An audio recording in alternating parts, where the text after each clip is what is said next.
कर press conference कर रहे हैं। एवं मध्यम उद्यम जिन्हें लोकप्रिय रूप से एसएमए कहा जाता है, एमएसएमई भारतीय अर्थव्यवस्था की रीढ़ है। देश भर के विभिन्न क्षेत्रों में चुपचाप काम करते हुए 6 करोड़ से अधिक एमएसएमईज की एक मजबूत और आत्मनिर्भर भारत के निर्माण में महत्वपूर्ण भूमिका है। कोविड-19 महामारी के बाद प्रधानमंत्री नरेंद्र मोदी जी ने राष्ट्र निर्माण के एमएसएमई की भूमिका को शीघ्र पहचान लिया। इसलिए एमएसएमई को आत्मनिर्भर भारत अभियान के तहत की गई घोषणाओं का एक बहुत महत्वपूर्ण हिस्सा बनाया गया था। इस पैकेज के तहत एमएसएमई क्षेत्र को न केवल पर्याप्त आवंटन किया गया है, बल्कि अर्थव्यवस्था को पुनर्जीवित करने के उपायों के में कार्यान्वयन को भी प्राथमिकता दी गई है। कई प्रमुख घोषणाओं से संबंधित क्रियान्वयन पहले ही शुरू किया जा चुका है। केंद्र सरकार ने आज आत्मनिर्भर भारत पैकेज के तहत अन्य घोषणाओं के प्रभावी क्रियान्वयन के लिए रोडमैप भी तैयार किया है। यह महत्वपूर्ण है और इसमें शामिल है एमएसएमई की परिभाषा में परिवर्तन है। यह व्यवसाय करने को आसान बनाने की दिशा में एक और कदम है और ये एमएसएमई क्षेत्र के निवेश को आकर्षित करने और अधिक नौकरियां पैदा करने में भारत में मदद करेगा। जो एमएसएमई संकट में है, उनको इक्विटी सहायता प्रदान करने के लिए अधीनस्थ ऋण के रूप में 20,000 करोड़ रुपए का प्रावधान का प्रस्ताव आज कैबिनेट द्वारा औपचारिक रूप से अनुमोदित किया गया। इससे 2 लाख ऐसे जो संकट में है ऐसे एमएसएमई को फायदा होगा। एमएसएमई के लिए 50,000 करोड़ रुपए के इक्विटी निवेश का प्रस्ताव भी पहली दफा हुआ है। ये एमएसएमई को ऋण इक्विटी अनुपात के प्रबंधन और उनकी क्षमता वृद्धि में मदद करने के लिए एक ढांचा तैयार करेगा। यह उन्हें स्टॉक एक्सचेंज में सूचीबद्ध होने का अवसर भी प्रदान करेगा। इस तरह की सहूलत पहली दफा मिल रही है एमएसएमई उद्योगों को। एमएसएमई की परिभाषा में बढ़ोतरी और परिवर्तन किया है। भारत सरकार ने आज एमएसएमई की परिभाषा को और संशोधित किया, क्योंकि जब पैकेज घोषित किया था तो एक संशोधन दिया था, लेकिन आज इकाई की परिभाषा बढ़ाकर 1 करोड़ रुपए के निवेश और 5 करोड़ रुपए का कारोबार कर दिया गया। लघु इकाई की सीमा बढ़ाकर 10 करोड़ रुपए का निवेश और 50 करोड़ रुपए का टर्नओवर कर दिया गया है। इसी प्रकार मध्यम इकाई का निवेश सीमा बढ़ाकर 20 करोड़ रुपए तथा 100 करोड़ की जगह 250 करोड़ रुपए का कारोबार कर दिया गया है। गौरतलब है कि 2006 में एमएसएमई डेवलपमेंट एक्ट के अस्तित्व में आने के 14 साल बाद यह संशोधन हुआ है। पैकेज की 13 मई 2020 को घोषणा के बाद अनेक प्रतिनिधियों से मिले और घोषित संशोधन अब भी बाजार और मूल्य निर्धारण की स्थिति के अनुरूप नहीं है, इसे ऊपर की तरफ और संशोधित किया जाना चाहिए, इस तरह का फीडबैक आया। इन आवेदनों को सुनते हुए प्रधानमंत्री ने मध्यम एवं मैन्युफैक्चरिंग सेवा इकाइयों की सीमा को और बढ़ाने का निर्णय किया। अब यह 50 करोड़ रुपए का निवेश और 250 करोड़ रुपए का कारोबार की सीमा होगी। यह भी निर्णय लिया गया है कि निर्यात के संबंध में कारोबार को एमएसएमई के इकाइयों की किसी भी श्रेणी के लिए टर्नओवर की गणना में नहीं गिना जाएगा, चाहे वो सूक्ष्म हो, लघु हो या मध्यम हो। शहरी और आवास मंत्रालय ने विशेष सूक्ष्म ऋण योजना शुरू की है। इसके जरिए रेडी पटरी वाले, ठेले वाले, छोटा दुकान जो बिठाते हैं, सड़क पर माल बेचते हैं, उनकी क्षमता और उनका काम चले, इसके लिए ज्यादा ऋण उपलब्ध कराने के फैसला किया है। ये योजना लंबे समय तक चलेगी, क्योंकि कामकाज फिर शुरू कर सके और अपना जीविकोपार्जन सही तरीके से कर सके। इस योजना के 50 लाख से अधिक पटरी सामान बेचने वाले ठेला वाले, हॉकर और रेडी पटरी वालों को लाभ मिलेगा। इनके द्वारा क्या क्या बेचा जाता है मालूम है आपको? सब्जी है, फल है, तैयार खाद्य पदार्थ है, चाय, पकौड़ा, ब्रेड, अंडा, कपड़ा, चप्पल, किताब, स्टेशनरी की आपूर्ति, बहुत सारे वस्तुएं यहाँ बेची जाती है, हम खरीदते हैं। इसके अंतर्गत सलून, मोची, लॉन्ड्री और पान की दुकानें भी आएगी। भारत सरकार कोविड-19 के दौरान इनके समक्ष आई परेशानी के प्रति संवेदनशील रही है। इसी के तहत इन्हें तत्क्षण सहयोग हेतु ये ऋण की योजना शुरू की गई है, ताकि अविलंब ये अपने व्यापार को गति दे सके। स्थानीय शहरी निकाय इस योजना में क्रियान्वयन में महत्वपूर्ण भूमिका बजाएगा। शायद भारतीय इतिहास में पहली दफा आजादी के बाद ऐसा निर्णय लिया गया है, जबकि फुटपाथ दुकानदारों और रेडी ठाने वालों को, चाहे शहरी क्षेत्र या ग्रामीण क्षेत्र के हो, इस योजना के तहत इन सभी लोगों को, वर्गों को 10,000 रुपए का ऋण दिया जाएगा। इसे वो मासिक किस्तों में अधिकतम 1 वर्ष के अंदर वापस लौटा सकते।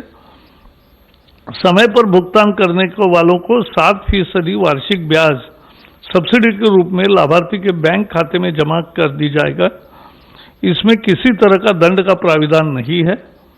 इस पहल से इन वेंडरों एवं अन्य विक्रेताओं को आर्थिक उन्नयन में मदद मिलेगी। इस योजना के क्रियान्वयन में किसी तरह की कठिनाई ना हो तथा जिन्हें इसका लाभ मिलना है उन तक यह सही ढंग से पहुंचे, इसके लिए मंत्रालय, बैंक एवं स्वयं सहायता समूह की अहम जिम्मेदारी एवं भूमिका तय की गई है। साथ ही इसके क्रियान्वयन में पारदर्शिता रहे, इसके लिए पोर्टल, मोबाइल ऐप भी तैयार किए गए हैं। सशक्तिकरण के लिए टेक्नोलॉजी का उपयोग अन्य काम में भी करने का फैसला हुआ है। योजना के पूर्ण क्रियान्वयन एक वेब पोर्टल के साथ एक डिजिटल प्लेटफॉर्म, मोबाइल ऐप विकसित किया जा रहा है। यह प्लेटफॉर्म विक्रेताओं को औपचारिक वित्तीय ढांचे के साथ एकीकृत करने के लिए it will be yet another financial inclusion, यह आईटी प्लेटफॉर्म मदद करेगा।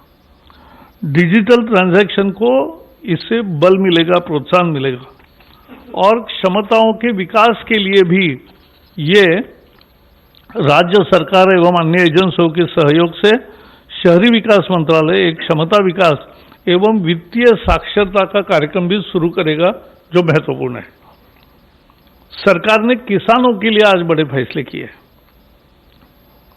जो पहले पैकेज के समय नहीं बताया था, लेकिन आज पहले नया फैसला है और बहुत महत्वपूर्ण है कि न्यूनतम समर्थन मूल्य उसकी कुल लागत का 1.5 गुना ज्यादा रखने का अपना वादा सरकार पूरा कर रही है।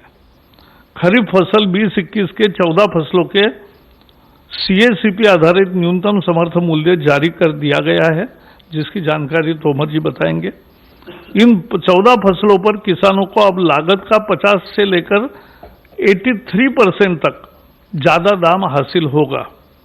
सरकार ने बैंकों द्वारा खेती और उससे जुड़े काम धंधों के लिए 3 लाख रुपए तक के अल्पकालिक कर्ज के भुगतान की तिथि भी 31 अगस्त 2020 तक बढ़ाई है और किसानों में इसमें ब्याज की छूट और अदायगी में मोहलत, ये दोनों फायदे उसको मिलेंगे। किसानों को 1 मार्च 2020 से 31 अगस्त 2020 के बीच अल्पकालिक कृषि कर्ज की ब्याज में 2% और अदायगी में 3% का फायदा होगा। भारत सरकार द्वारा किसानों को 7% से कर्जा मिलता है। इसमें 3 लाख रुपए तक के लोन पर 2% बैंक ब्याज की छूट सरकार देगी और समय पर भुगतान पर 3% का फायदा मिलेगा।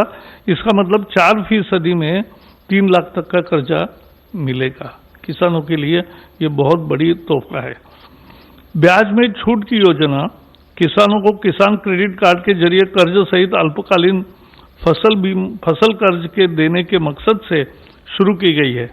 पिछले कुछ हफ्तों के दौरान बहुत से किसान अल्पकालिक जो क्रॉप लोन होता है उसके अदायगी के लिए बैंक नहीं जा सके। इसको ध्यान रखते हुए कैबिनेट ने जो निर्णय किया है उससे करोड़ों किसानों का लाभ होगा।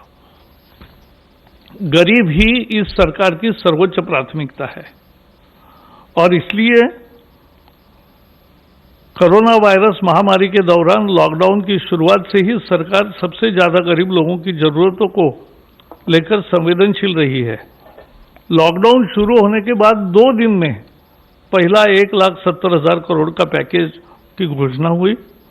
80 करोड़ लोगों को खाद्य सुरक्षा देने से लेकर 20 करोड़ महिलाओं के बैंक खाते में सीधे आर्थिक मदद पहुंचाने तक, गरीब वरिष्ठ नागरिकों, विधवा, दिव्यांगों को आर्थिक मदद देने से लेकर पीएम किसान के तहत करोड़ों किसानों को किस्त के रूप में मदद जैसे कदम उठाए गए हैं। इससे एक ऐसे बहुत बड़े गरीब तबके का फायदा मिला है जिसे लॉकडाउन के दौरान परेशानियों का सामना करना पड़ता, और अगर सरकार फौरी तौर पर ऐसे कदम न उठाती तो ये तकलीफ बहुत होती। ये घोषणाएं नहीं रही, कुछ ही दिनों के भीतर करोड़ों लोगों तक सीधे तौर पर नकदी अथवा वस्तु रूप में मदद पहुंचाई गई। 80 लाख टन से ज्यादा अनाज पहुंचाया गया। सभी बाकी पैसा जो देना था वो डीबीटी के माध्यम से दिया गया है। आत्मनिर्भर भारत के तहत प्रवासी मजदूरों के कल्याण के लिए एक राष्ट्र एक राशन कार्ड, ऐसे लोगों को भी खाद्यान्न जिनके पास राशन कार्ड नहीं है उनको भी देने का व्यवस्था किया। मकान के लिए रियायती किराए वाली नई योजना गृह निर्माण की, और ऐसे ही तमाम अन्य कदमों की घोषणा की गई है। किसानों के कल्याण को लेकर व्यापक सुधारों का ऐलान किया गया है। किसानों को उन जंजीरों से मुक्त किया है, क्योंकि वो सुधार इतने महत्वपूर्ण है एपीएमसी को लेकर। क्यों किसानों को उन जंजीरों से मुक्त जिसमें वे जकड़े थे, और उनकी आमदनी को बढ़ाने के उपाय अब किए गए हैं। इसके अलावा खेती से जुड़े बुनियादी ढांचे में व्यापक निवेश का भी प्रस्ताव है। खेती से जुड़ी अन्य गतिविधियां जैसे मछली पालन को भी वित्तीय मदद दी गई है। भारत सरकार ने हर मोड़ पर समाज के सबसे जरूरतमंद तबके के साथ एकजुटता दर्शाई और उसकी मदद की है। तो ये आज एक बहुत महत्वपूर्ण फैसला हुआ है, और ये तीनों फैसले किसानों के लिए, समर्थन मूल्य का भी फैसला, ऋण के बारे में फैसला, और एमएसएमई लघु उद्योग, सूक्ष्म उद्योग और मंझले उद्योग का ये किया है। दोनों मंत्री आपके समक्ष है। मैं नितिन जी को रिक्वेस्ट करूंगा कि वो बताएं।